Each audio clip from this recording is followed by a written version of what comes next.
Hello everyone, SirMonkeySuit Zappy here, back again with Mob Psycho 100 Season 2, Episode 10. And in the last episode, it did not go the way that I ever anticipated it going. So it turns out that the fire was basically a play to make Mob fight alongside them, because Shaw believed that, Mob would not fight unless something really, caused him to really go out, like, all out, and, something that actually mattered to him. So he did obviously set the fire in the house and let it burn to make Mob think that his parents were and his brother were killed, so that he would fight Claw themselves. So yeah, I mean, that means that Shaw is on our side. And then also the 7th Division of Claw, they left Claw, now they're on our side as well. And Reagan is the master.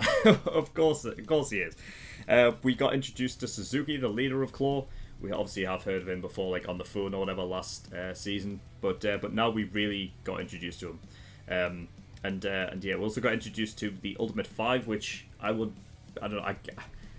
guess I'm right in assuming that I don't think there's any sort of people above them. Like, I don't know if like they are like the elite, and then that's that. But I mean, we'll find out in all due time. At the end of the day, I don't think that this season is going to be finished like. I don't think they're going to be finished within the season anyway. Like, in the next, the last few episodes or whatever, we're just going to rail right through them, and that's it. I don't think that's going to happen. So they're probably going to carry on to season 3.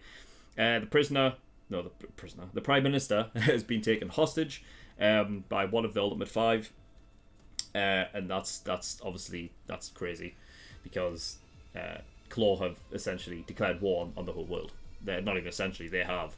And psychic powers are now pretty much, public knowledge. Everyone knows they exist. So yeah, the world is never going to be the same, and we're going to have to see exactly what occurs from now on. But yeah, I don't think there's anything else to really talk about. If you do want to watch a reaction, of course, it is in the description below. That'll give you the 10-minute edited version. But if you do want to watch the full version that's unedited, uncut, all of that, then you can do by going over to my Patreon and becoming a full-length tier patron, and you can have access to that and all the other, full-length reactions to all the other shows that I do as well. And yeah, by the time this episode comes out on YouTube for the general public, which obviously when you're watching this it'll be now, you can have access to episode 11 right now over on my Patreon as well for early access to your patrons, so you can go enjoy that if you want. But yeah, there's nothing else to really talk about, so we're just going to get in episode 10 and see what we get. So without further ado, let's go.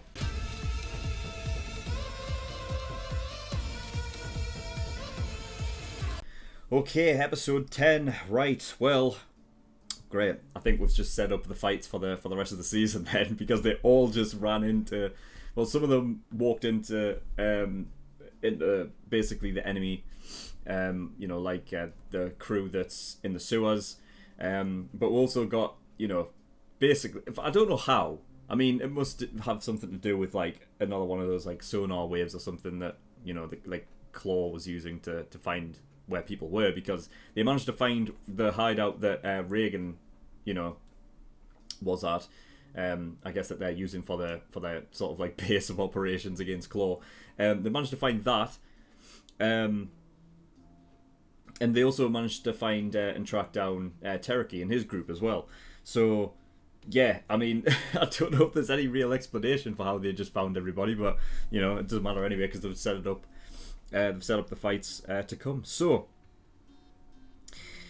I guess we'll just start from the top. So Tereki says that he gets fevers from losing, and it's similar to what he had when he lost against Kageyama, because he has this sort of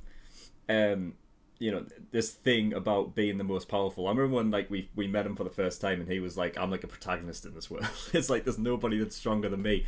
I can overcome anything. So anytime he gets beaten, it just affects him that way, to the point of like, I think it just affects him mentally that he lost again, that it actually affects him physically because of that, There's a sort of like a second-hand thing. But yeah, it was great that like, Reagan on the phone about the insurance and trying to get the office renovated again, that they wouldn't do it because even if it was psychic or whatever, like the idea that it was done by psychic powers means that they don't have any, I suppose, authority to issue any kind of insurance because they can't. It's like it hasn't been a thing before and it's all new. So because of that, Reagan's like, all right, they've completely destroyed my office, and I can't get, I can't get the insurance back paid on it. So now you're going to pay. So now we're actually going to go fight them. So yeah, they had they definitely had a plan going. They didn't really talk it out, but we got like a little glimpse into it with Cherokee obviously using the cars and whatnot as a sort of diversion, whilst I guess the rest of them like go around, which I suppose is the sewer group. So yeah, we'll see what happens with that. I don't know if they because I didn't really pay attention to who was in what crew, but I wonder if they split up the blockhead and the roundhead dude. The ones who are like twins or brothers or whatever. They can communicate, because then it's just like having a walkie-talkie, isn't it? Or a radio that they can just communicate across distances and stuff. Because I guess that would make sense, wouldn't it? So yeah.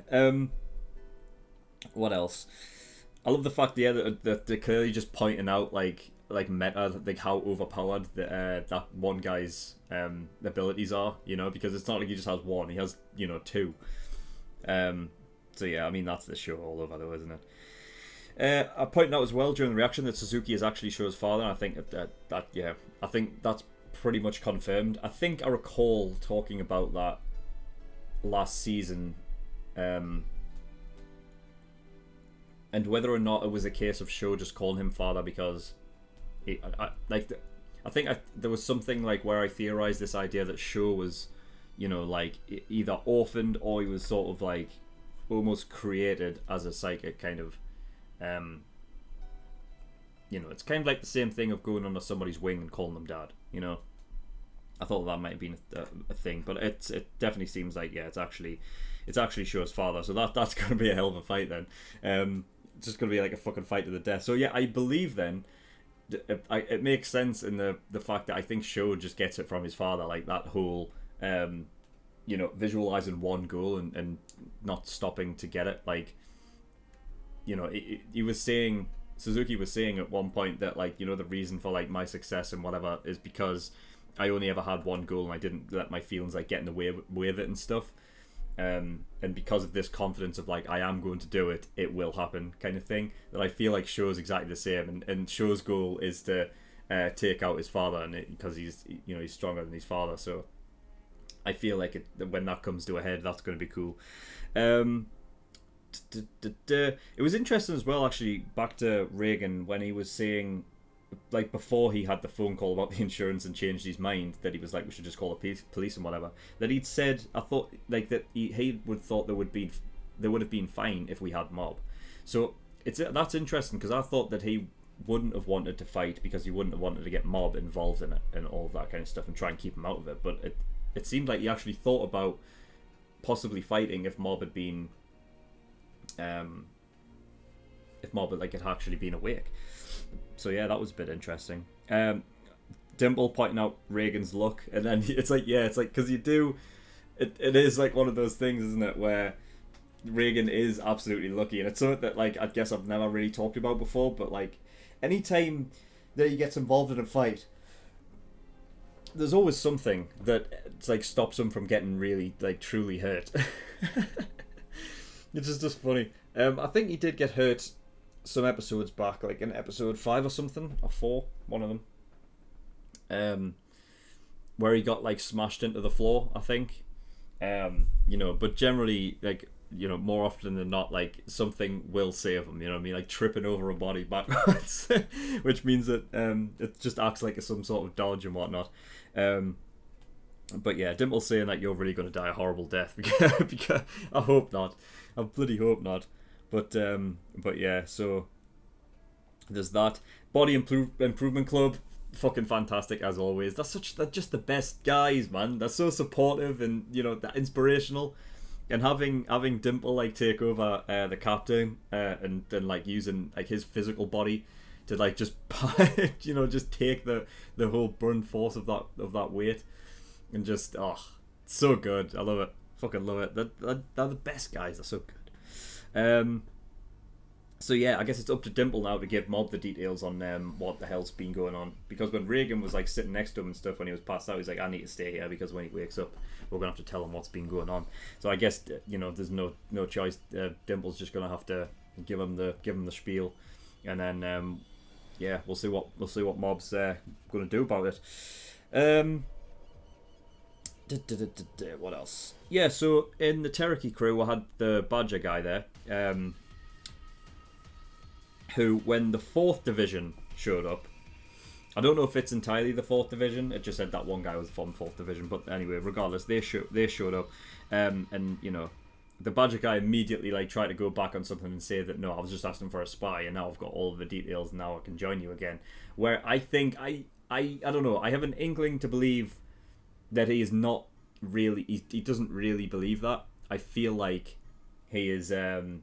Because weren't they talking about something about how like they wouldn't allow traitors or anything like that? So even if they were going to be like going to be like a spy or whatever, they didn't really confer with Club to begin with that they were going to do that. So I feel like it's some kind of tactic that they're using. That Badger's using. Whether the rest of the crew know that they were going to do this and they'd played it beforehand and they'd planned it out, that this is what we'll do, I don't know. But I have a feeling that they're going to try and like get one over on that crew by acting like, oh yeah, I was a spy all along. So yeah, we'll see what does come of that. And Show's crew as well is, I'm positive, dead. Like, the plant things just basically eat them up, right, and devour them. I don't think they're getting out of there. At least they had a good like little, like they fought a bit once that we saw. Like one guy got an attack off. One guy put up a shield that looked like a spider's web, and then the other dude healed a bit, and then that ended up in that. So, I suppose we still don't know the how powerful the Ultimate 5 like really are, in terms of like how tough is it really going to be when like the likes of Mob has to go up against one, and and see how tough of a fight it is. I mean, I know it's going to be tough. I just wanted to know how tough, because at the end of the day we only really got introduced to Show's crew like last episode. You know what I mean? And we got to see them fight once. And not even a real fight. We got to see one attack, someone put up a shield, and one heal. That was it. So, we don't really know how powerful they are. I mean, because even the one attack was like, well, he caught him off guard. So it was just an underestimation by the one Ultimate 5 dude, the plant guy. So that isn't any basis on how powerful they are either. But I guess they were Show's crew, so I guess they had something about them. And also Show seemed to care about them a bit, so I don't know when he finds out that they're dead. Because I mean, let's be honest, I mean, this show like really like up until this point it's kind of they've shied away from like death and stuff. When it looked like people were actually dead, it turns out that they weren't. But I don't know how they get out of that. If they come back later and it's just like, here we are, I just refuse to believe. I refuse to believe that they are not dead. There's no way. There's no way. Unless they're like still busy being devoured when someone shows up next episode. But I don't know. We'll just have to wait and see on that and whatever. But that is all I've got. So thank you everyone for watching. You can go over obviously to my Patreon and become an early access tier patron and get access to episode 11 right now. So go and enjoy that. You can also obviously watch it in full length as well. And if you're a full length tier patron. So there is that. There's also other tiers on my Patreon page where you can pay to have me react to a show. So if you want me to react to a show, go have a look at those tiers and see what they offer. And there's also Discord as well. So all the links to them and everything will be down in the description below. But that is all I've got. So thank you for watching. I'll see you all next time. Bye bye.